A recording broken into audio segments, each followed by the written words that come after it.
ગુજરાતની અંદર હવે અસામાજિક તત્વો એટલા તો બેફામ બન્યા છે કે પોલીસની પીસીઆર સામે જ અસામાજિક તત્વોએ તોડફોડ કરી. પોલીસની ગાડી તે પસાર થઈ રહી હતી ત્યારે આ તોડફોડ થઈ છે, પરંતુ પોલીસે મૌન સેવ્યું છે.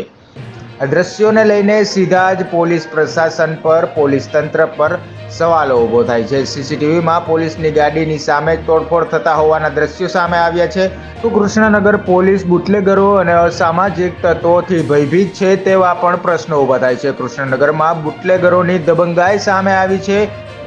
બુટલેગર કિશોરસિંહ રાઠોડના પુત્રને 5 શખ્સો દ્વારા ઢોરમાર મારવામાં આવ્યો હતો. પુત્રને માર પડતા બુટલેગર સહિત કેટલાક લોકોએ કૃષ્ણનગર તથા નરોડા વિસ્તારમાં વાહનોમાં તોડફોડ કરી હતી, જેને લઈને પોલીસ હાડતો દોડતી થઈ છે. કૃષ્ણનગર પોલીસે બુટલેગરના પુત્રને માર મારનાર કુખ્યાત ધમા બારડ સહિત 5 શખ્સો વિરુદ્ધ ગુનો નોંધી આગળની કાર્યવાહી હાથ ધરી છે.